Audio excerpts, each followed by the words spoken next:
Welcome, everyone, to Rad Rolls. My name is Jared, also known as Dr. J, also known as Lonnie Haybear.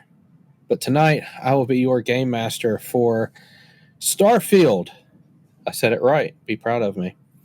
I am putting our Rad Rolls cast and Perennial GM through something quite torturous. We are literally recording at the same time that Starfield releases if you have purchased the premium version. So instead of playing Bethesda's version of Starfield, we are playing my version of Starfield. It's kind of like the great value version of Starfield. Yeah, I can see that. I really want the Dr. Pepper, and this is Big K, Dr. Nasty. This is Big K, Dr. Nasties. Dr. Skipper. Dr.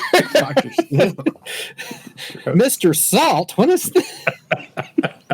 Professor Salt. We'll go. Salt Esquire. Ooh, Salt Esquire. That's a new drink. Coming this fall, Salt Esquire. So we are currently playing through a Starfield one-shot in celebration of Bethesda's new release. Congratulations on getting it out the door, getting it gold, getting it released, getting good reviews. Last I checked. We will be using the Cypher system, which is produced by Money Cook Games. I'm spouting this off as though you're new to the system, even though you've probably listened to 3 episodes before. But our players here, there's a lot that's been going on. So it's actually been a couple of weeks since we've actually done our last session. So I'll do a little bit of a recap for everyone, which might be helpful if you are 3 episodes and 3 weeks deep in this particular saga. So our party, this consists of, let's see here, we need Astrid to log in. It's all good. So our party, which consists of XXKJ Plays XX, also known as Jason, RCH13, Astrid Harbinger, and Cobb Kofax have found themselves aboard the Freestar Collective Penal Transport Spartacus because they had committed crimes so petty and so ultra misdemeanorous, look it up, it's a word now, that their sentence pretty much entailed community service. And the opportunity presented itself to complete that community service even before they stepped foot off of the penal transport, in that the Spartacus had received a distress signal from a ship called the Internal Beneficence. And the deputy, Cal Whittington, had asked the party, since they were triple aught level prisoners, which means they were the very, very low risk prisoners, if they'd be willing to do community service in the form of figuring out what happened upon the Eternal Beneficence in exchange for commuting their sentence. And there was going to be a couple of ways for them to do that. They could figure out what happened aboard. They could potentially find salvage. That is, if the ship was derelict, and they would have salvage rights. If they found some sort of valuable salvage, they might be able to use that to barter for a commutation of their sentence. Or if they could get the ship back in working order so the Freestar Collective could eventually pick it up, they could use that as kind of a bargaining token to commute their sentence. Once aboard the Eternal Beneficence, RCH-13 made it abundantly clear what their plan was, since it seemed as though the punishment for their crime was going to be pretty severe compared to everybody else's. So RCH-13 with more proverbial skin in the game. The party was able to explore the main engine room, as well as the central crew quarters and a little bit of the logistics wing. And when last we left our heroes, and I use that term very loosely, they were scouting things out in the logistics section of the ship. They had accessed cameras for the 3 cargo bays within the ship, and because of a amazing intuitive roll from Cobb Kofax, we were able to determine that this ship was in possession of some non-quarantined contraband. And with that, hopefully I've done a okay job of recapping things from here on out for those of you who haven't played for 2 weeks or started listening 3 weeks ago or decided to jump in with this episode. If so, thank you. But definitely want to try to catch that first half of this thrilling adventure. If so, with that, I will shut my mouth and I will allow the players here to enjoy.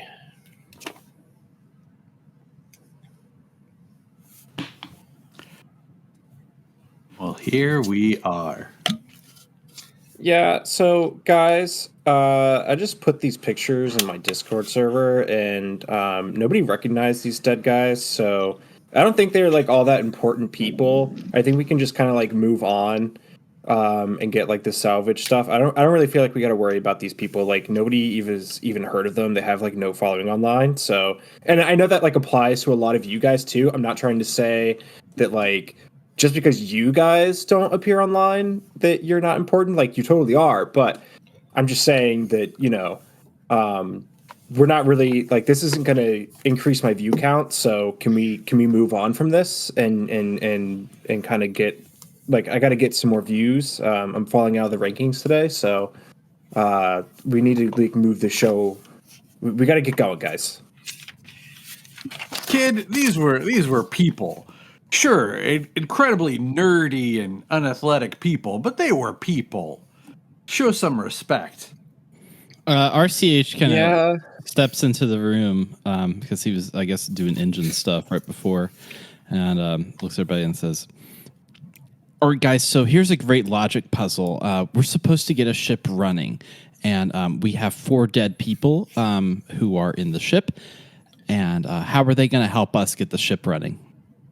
Answer, they're not. You guys are fucking idiots walking around here trying to figure out who's died when really we should be figuring out how this ship runs.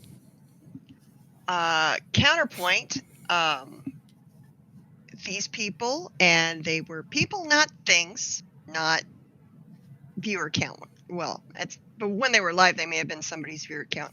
But they're important. I actually think it's more important to find out what killed them, because it might kill us. So if for no reason other than self-preservation, maybe we should try and figure out what killed them and do something about that first. Well, I already told you guys I can't have any more like death on my content. I'll get another content flag, okay? So I can't have you guys dying.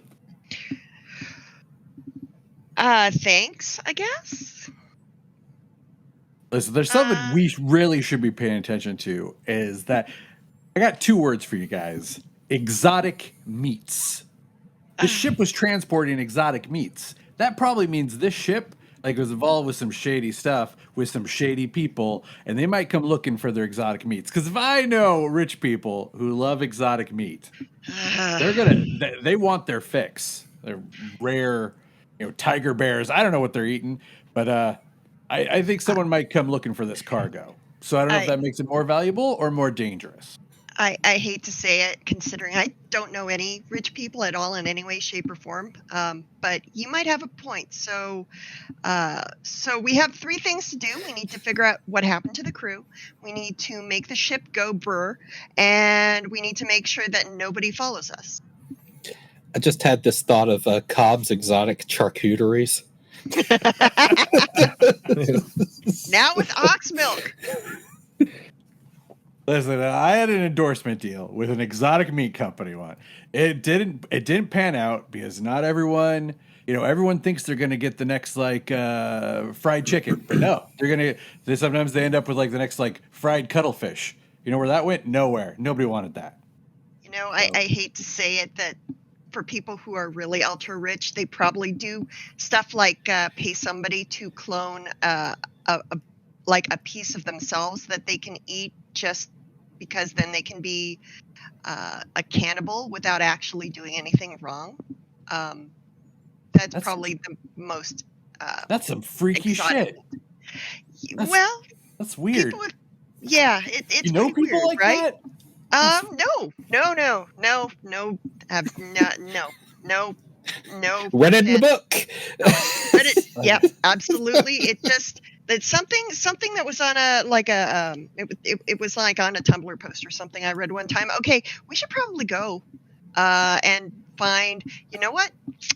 Let's figure out if we can find whatever made these guys suffocate. Oh, well, also a robot, Mr. Robot, in one of the cargo bays. There might be some more robots. They could maybe help you get the ship running. You mean to tell me that there are more robots in the cargo bay? There's like what the starboard cargo, like I don't know, mechanical bits. Could be robots. I don't know. It's not really my thing. Well, it's not like all robots know every other robot, guys. It's not like they're super close and they have each other like tagged in photos. That's great. Let the slave owner decide what robots know and don't know. That would be perfect for my day, instead of trying to figure out what's mechanical bits and what I think this guy is calling robits. Robots. How do you guys say it? Robot. I just call them by their name if they have a name. What if you don't know their name? Then I say, "Excuse me, mister, what's your name? What would you like to be called?" All right. First of all, you call a robot mister? I mean, that's going a little bit too far, right? Well, if they identify as female or non-binary, well, it's kind of the robots generally don't. Anyway, yeah. Okay, we're kind of burning time here. We should probably go, right? Like we should go. I'm gonna go, and she's just gonna start walking towards one of the locked rooms. Okay. So you work your way towards the front of the ship. So there's this hallway right here that's kind of a T-junction, if you see there. Yes. So all three of these, and you can use checkoff to kind of confirm this, but these are the starboard, the central, and the port cargo holds. And those are numbered 1, 2, and 3 on the map. You can also see at the very fore of the ship is kind of like another docking bay type thing. So for someone who's probably really good if you are like on a dry dock, because it has really good like 3 meter wide access to load and unload the cargo as needed. It's like the Bombay door, yeah. Yeah, pretty much. It's just on the front, but you can do things like that on spaceships. It's pretty cool. Hell yeah.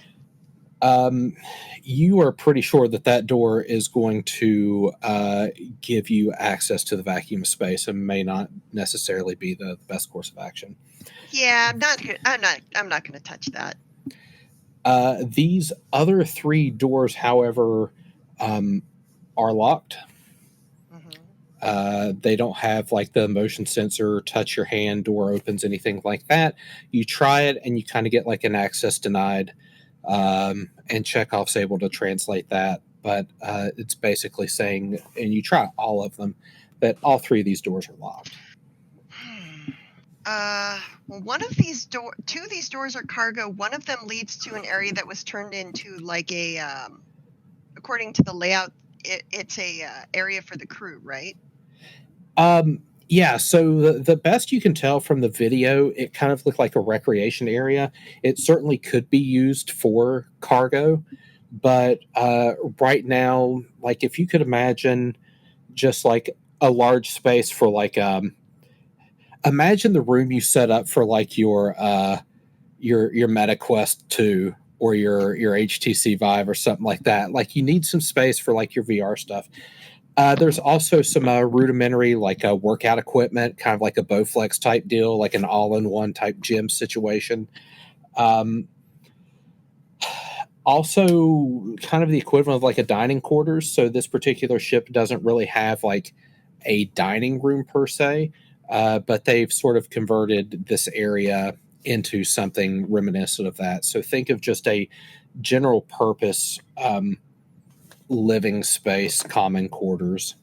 Yeah. So yeah, common area in close proximity to storage of items. That sounds like if there's some place that put the crew in close proximity to something that killed them, it's probably a room that they spent a lot of time in. So I'm going to see what I can do to get into the room that they spent time in, and also at one point was used for storage, to see if there's like any, I don't know, OSHA violations or anything in there that might explain what happened to them. Space OSHA, I'm not Space sure OSHA actually exists. Well, You know, It's a lot of fuel for inspection. It really depends. I don't think Wayland Yutani referenced Space OSHA very often. yeah, see, and look what happened. See, now, guys, usually, like, if you come across one of these locked doors and it gives you like an access denied, like I've seen that you can like chop off one of the hands of these dead people and then you put that up against the door and then it'll like read their fingerprints and that's how you can open the door. So like I've definitely seen that. That's like a lot of games use that, and I think that is probably like a reasonable thing we should try right now. Does it have a handprint scanner that looks like it would work for a crew member's hand? Yes. Damn it! I hate. Ow. Now, okay, so now that said, there is an entire suite of inputs on this door. So it looks like not only are there biometrics, but there's like a keypad, maybe a place for the equivalent of like RFID or NFC, like if you had like a badge or something.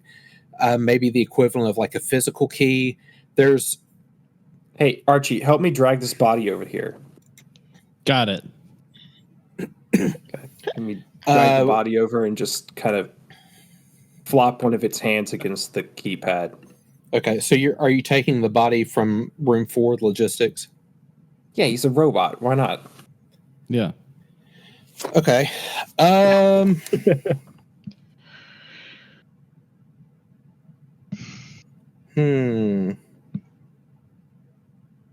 Well, I guess he's dead. He's not going to take it personally, but so you try it, and it looks like it recognizes the palm print, but Astrid, it's going to give an error that says improper credentials. do any of them have like IDs or name tags or scan chips? Like, do they have anything identifying on them? Because I know that the bunks had names on them, but the bodies themselves didn't seem to have IDs or. Well, you didn't really check very thoroughly, so. Okay. Yeah. So. Can I check? I want to toss the body to see if it has anything on it, like a swipe card or. Yeah. So this particular body. Chip? Yeah. So this particular body we'll say is female presenting, just to help with differentiation. Make me give me an intellect roll. We're going to say difficulty 2, so you need like a 6 or better. And if you have anything that could help with like checking the body. So I'm rolling a D20. Yep. So D20, if you have any juice or any abilities, anything like that could be helpful, that could decrease the difficulty. I have one thing, but I'm going to save it. I got a 5 plus 2, so that's 7. Plus 2 for. Not great. Well, So you're looking for a 6 and you got a 5. I didn't know where the +2 came from. Oh, sorry. It's all sorry, good. I thought it was, yeah. Okay, well, so I think I'm just grossed out because the body has gone like it's like in the second or third stage of decomposition, and it's gone from stiff to starting to get floppy again. It's just really gross. It's like, okay. It's you try, but something about there's a mental block. Like it just really, like it starts to gross you out, and you're not sure. It's going to be challenging for you to handle any type of dead body for a little while. Yeah, Okay? I've never seen a dead body before, and this is really freaking me out. And your first instinct was like, let's check it. Here's a great idea. This is the best idea that I've had all day. Let's just find the main computer. Every single ship has one. I've never seen a ship without a main computer. We can go there, and it can just open the doors for us. It can do anything we want. We haven't been to the bridge yet. Yeah, the bridge, isn't it on the other side of the ship? Yeah, so the bridge is going to be on the other side of 7. So if you recall, when you came in, there was a locked door to your left on the starboard side of the ship. It was locked. So you really only had access to the port side of the ship. And based off of the blueprints, you got the bridge and everything is going to be on the starboard side. So we can carry that body to see if the biometrics will unlock that door. Well, but a question for you. Last session, was I able to deduce that this person in ops was the captain, based on me looking through the quarters? I feel like we did, but I'm not 100% if we established that was my reasonable assumption. I don't know if you would have had enough information to determine who this was or what their job was. Okay. You know what their cause of death was, and this is this is probably hypercapnia. So this was probably just like carbon dioxide toxicity. Is what killed them. And what was this person's name that was in ops? You don't know. Oh.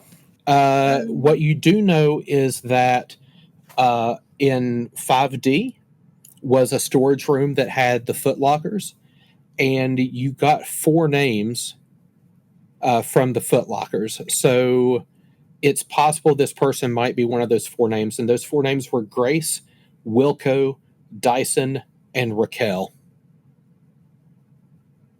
Could we figure out if those were last names or first names? So the parlance of space travel, sometimes folks will go by first name, sometimes last name, sometimes like a cute call sign. So, and then, like Grace, for example, you kind of think of that as a feminine presenting name, but at the same time, it could definitely be a last name. Yeah. Wilco definitely kind of sounds like a call sign of some sort. Dyson could be anything. Raquel, that one's, I don't know. That one seems like it might be a first name. If we're gonna haul this body over to the other door to see if that works, I might pop back into the crew quarters, because there's one room that was definitely like a single person's room. That my assumption was that would have been the person in charge. And I'll check it to see if it's the stuff that would be in a typical ladies' bedroom. I might have to backtrack here. Which door did you try the handprint on? I apologize. That was on 1, correct? Or no? I thought it was the door that leads into 3. Okay, so cargo one. I'm going to retcon this a little bit. When you scan her hand on 1 and 2, it shows improper credentials. When you scan her hand on number 3, it does open. Okay. I just love that they've been weekend at burning this body around to every door to see which ones will open. We're nothing if not persistent. This is my good friend Raquel. Listen, if we're carrying a body around, we're carrying a body around. We got to own it. So door 3 does open for Raquel's scan ID. Did I break the map? You broke the map. It looks like it's Nice. Let me. I can fix it. I can fix it. Back. The map is back. Fix it, Felix. It's the map. It's the map. The map is fixed. There's a lot of clicking. I'm here for the clicking. It means stuff's happening. What I'm trying to do is make that door almost. There we go. There we go. So wow, I'm impressed. I removed the locked door for your convenience. Just took me a little while to figure out how I'd done it before. How many locks did you have on it, my guy? Was it like 12, 14? There were a lot of keypad entries. Yes. Yeah, it's it was quite secure. Excellent. When the door opened, did we see anything like?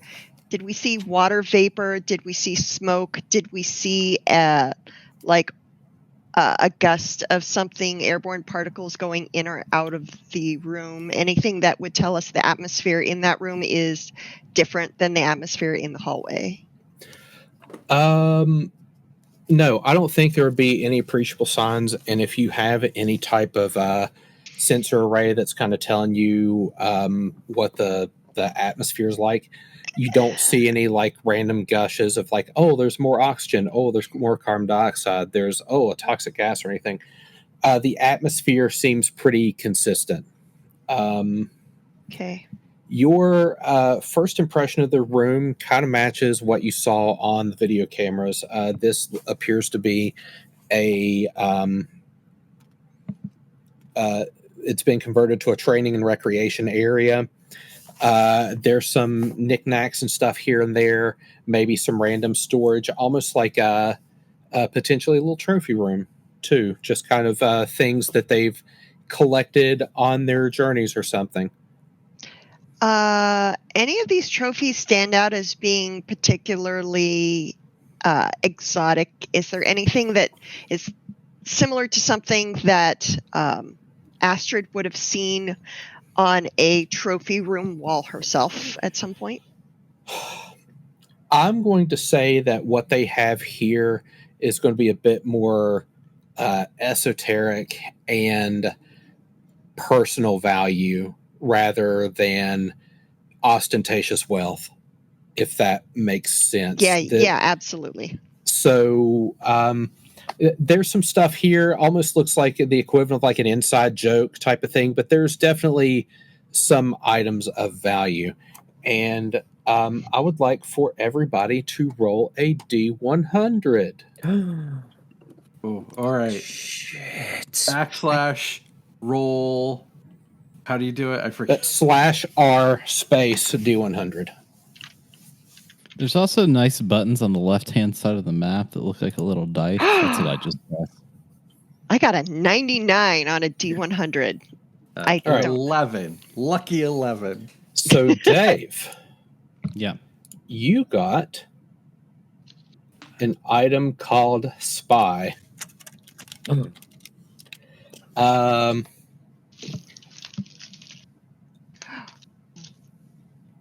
Okay, so what you find is it almost looks like a little droid similar to Chekhov, but it is. I mean, yeah, like it fits in the palm of the hand, but you can tell that this is even though it's sophisticated, it's pretty fragile. So, and I'll give you this for free, Richie. It really seems like it's used for covert operations. Like it can do some mapping, and then when it's done, it just kind of fizzles, turns into parts, decomposes.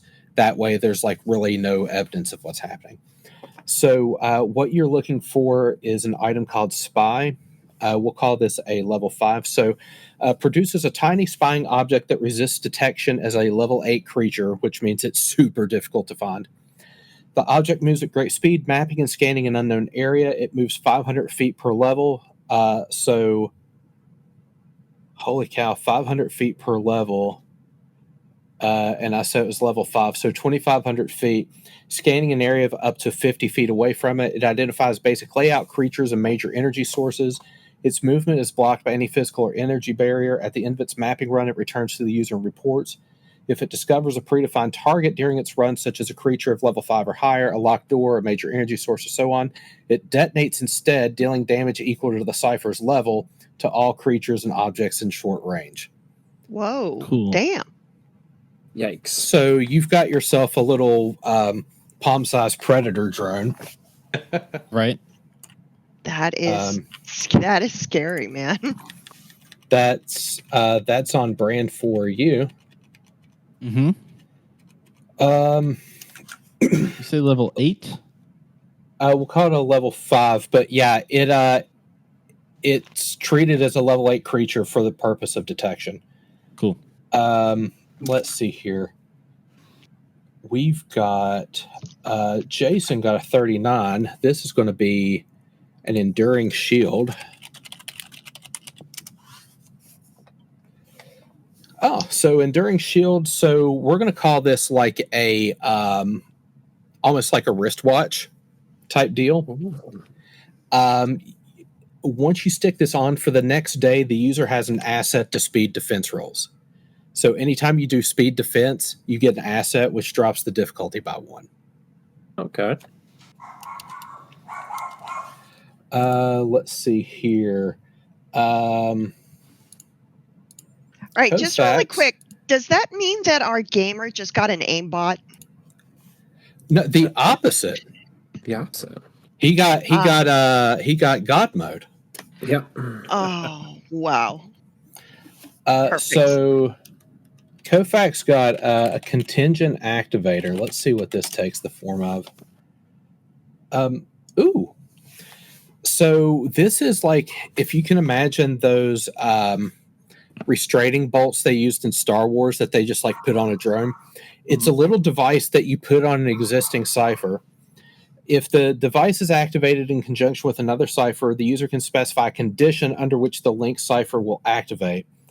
The linked Cypher retains the contingent command until it's used. For example, when the Cypher is linked to a Cypher that provides a form of healing or protection, you could specify that the linked Cypher will activate if you become damaged to a certain degree or are subject to a particular dangerous circumstance. So now basically whatever Cyphers you have, you can attach this to it, and now it's a contingency plan. So got it. if I get hurt, activate. If someone gets mind controlled, activate. That type of deal. And that's called a contingent activator. And then last, on a roll of 99, oh my. Uh-oh. This is a this is an auto injector for some type of experimental drug. But because the Harbinger family was dealt in pharmaceuticals, you're pretty familiar with this research. It's tissue regeneration. For the next hour, the user regains 1 point lost to damage per round, up to a total number of points equal to twice the Cypher's level. And we'll say the Cypher level is 7. As each point is gained, they choose which pole to add it to. If all the poles are maximum, the regeneration pauses until they take more damage, at which point it begins again. A tissue regeneration Cypher can be used to regenerate a lost appendage or to repair scar tissue from burns and other tissue-related disfigurements. If the Cypher is used in this faction, it restores only 1d6 points over the hour duration. Wow. That is nuts. I love so that. So you remember Clark from Rad Rolls, the old Nihilus? Rip. It's Clark mode. Rest in yeah. pieces.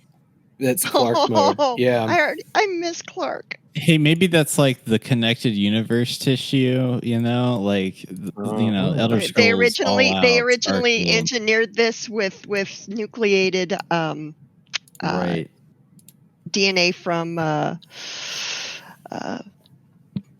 little critters that you find on Earth. Yeah, sure, why not? Yeah, this is the kind of thing that you'd have in a first aid kit back home.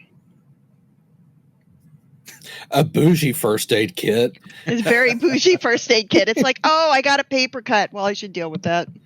Yeah, I don't want this to scar. Exactly. You feel pretty confident that you've explored this room to its fullest. You find some of the trophies and stuff like that they've collected from their exploits, and are now better equipped to face the challenges of the world, or the universe, rather. Okay, but there's nothing in here that looks like in any way, shape, or form it could have suffocated or changed what these people were breathing, either through the air or through contact, to suffocate them? No, you know what? Make me a we're going to call this difficulty 5 for like intellect. And this is kind of like a perception check. Anyone can make this, but basically you're just checking the room for any type of clues, any information, anything like that. What was that roll? It'll be difficulty 5. And if you have any assets or training or anything for like perception, this will be relevant. I don't have anything for anything, but I get to roll twice on everything. That's pretty strong. So remind me, is that just do I roll just like a D20? What do I roll for that? Yep. /R D20. Ooh, 60 damn. gets there. Is that was good enough? Yeah, I'll roll there. again. I'll do it. That's pretty You get good. there. You play a lot of survival games. Yeah, something about the countless hours of playing first-person shooters and recognizing reused assets. You recognize, and it's almost like reflexively, it's just sort of like this preternatural thing. You've seen it in video games so often. You see a bullet hole in one of the walls. Huh.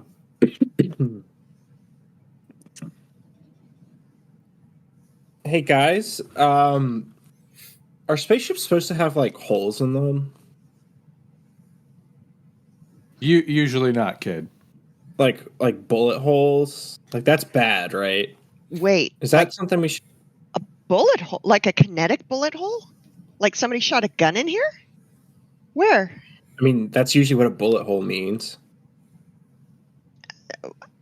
Okay, I'm not going to ask how you know it's a bullet hole. I'm gonna ask him to like point out like where is this that you're seeing? I believe you. I'm just trying to figure out if maybe they shot something important somehow. It's right here. Okay, so Jason will point out the bullet hole. The bulkheads did a pretty good job of stopping full penetration.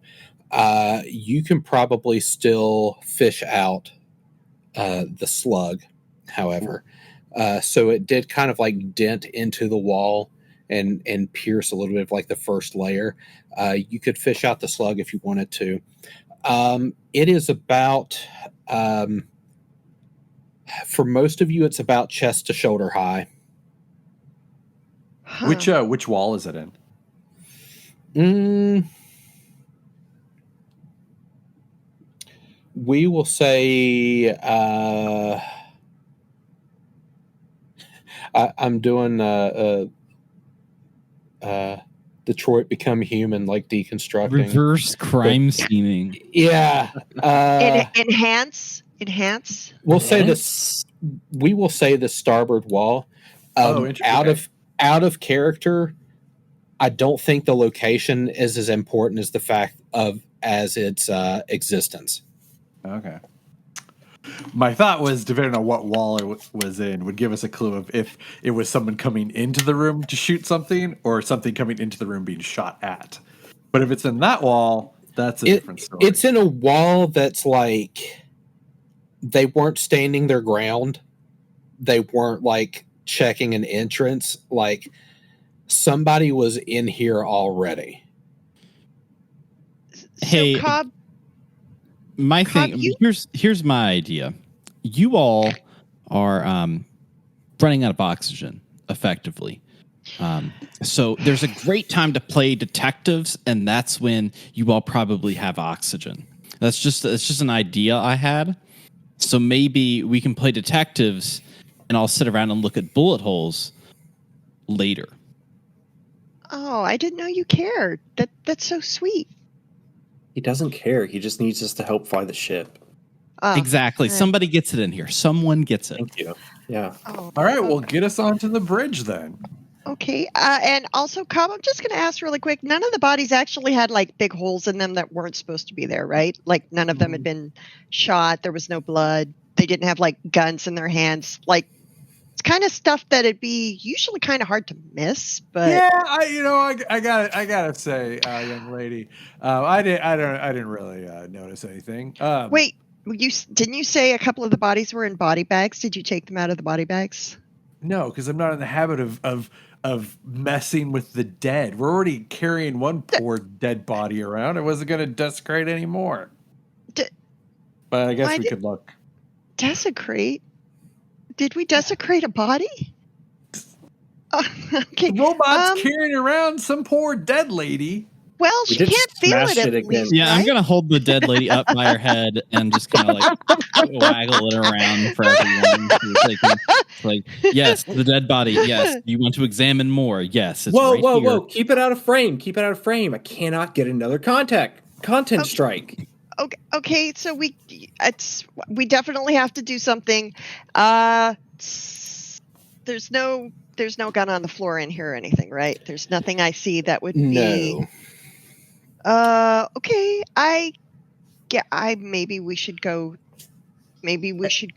check. I think we need to go check in the other room.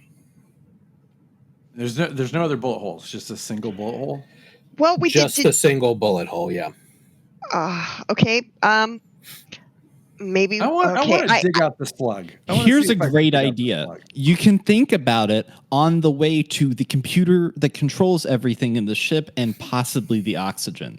Mr. Robot, no one is stopping you. You can go. We'll catch up. Actually, this feels like both a terrible idea and a great idea. Maybe we should split up and two people should go to the control room, and two people should stay here and maybe check the other bodies and see if their hands will open the other two rooms. Listen, I've got literally so many hours in Spaceflight Simulator that I should go to the control room. Okay, I got this. If you get those engines started, I can fly this ship, guaranteed. That is a very large amount of, as far as I can tell, unearned hubris. Wow, unearned. Okay. Have you ever flown an actual real ship ever? Like even like an actual simulator that's not a video game. I'm going to take that as a no. I'm going to take that as a no. Simulators right you're now. Minor league, but you're the best we got right now. Fine. All right, Mr. Robot. Does anyone have a magnet or something I can get this slug out? Actually, that's a good question. Is it a slug that is a magnetic metal like steel, or is it like lead, like a straight up lead bullet that's smushed? Okay. Yeah, I'm gonna leave the room and drag Astrid like kind of like a teddy bear, like a little kid would. And as I'm leaving, I'm actually gonna set down. I'm gonna kind of like almost ready, but I'm not gonna like activate or do anything with it. I'm just gonna set down my tiny predator drone. I'm gonna say it a few little words, and imagine like a robot kind of kissing something, and he's gonna set it down kind of outside of the door, in between 1 and 2 rooms in that hallway. Okay. almost like NFC connection, like you tap phones and Yeah, here's kind the of. command. Yeah. So who was going? I assume when you're talking about the control room, you're talking about logistics over here. Yeah, I'm going 4? over to 9, 8, and 10, that area. 9, 8, 10. Okay. So I think for reference, Jack's Plays is coming with me. Yeah, for reference, 8, 9, and 10 are locked. Oh, Yep, that won't got be it. a problem. Okay. Yep. All right. And then we have Astrid and Cobb are sticking around in Central, the Central Cargo Recreation Area. Is that Yeah. also? Let's go ahead and get that bullet out. All right. So you attempt to get the bullet out. We will call it non-magnetized, just because that might present an issue if you're firing it into spaceships. It would affect the trajectories and whatnot.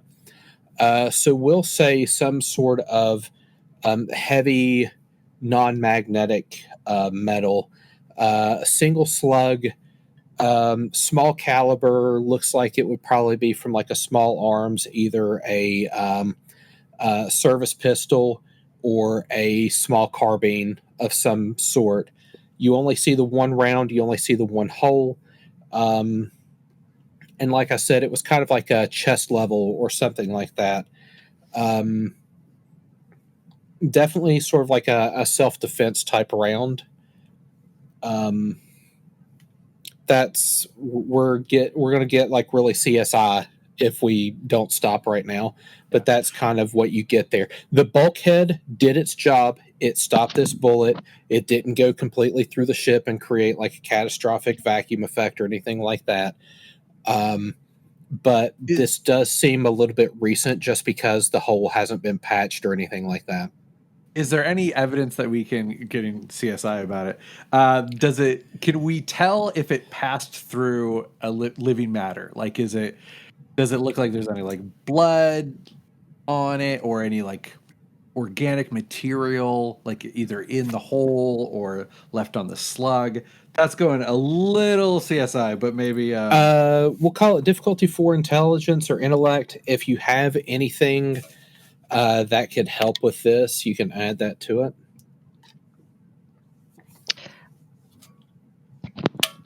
Can I make this roll as well? We're like Absolutely. we're both hunched over looking at this blob of metal. I don't think Absolutely. I got anything that would help. Okay. 1d20? Yes. Oh. Oh,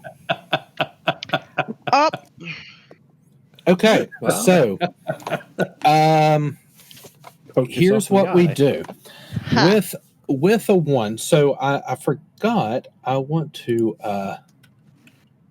perfect. Oops.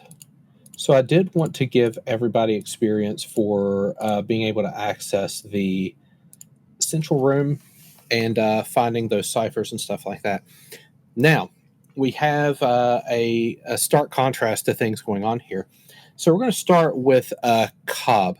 As you are examining this slug, because of the way that it had malformed, metal on metal, it expands and everything like that, you have inadvertently cut yourself on a sharp part of this metal. So I'm going to go ahead and say that you take 1 damage to your might.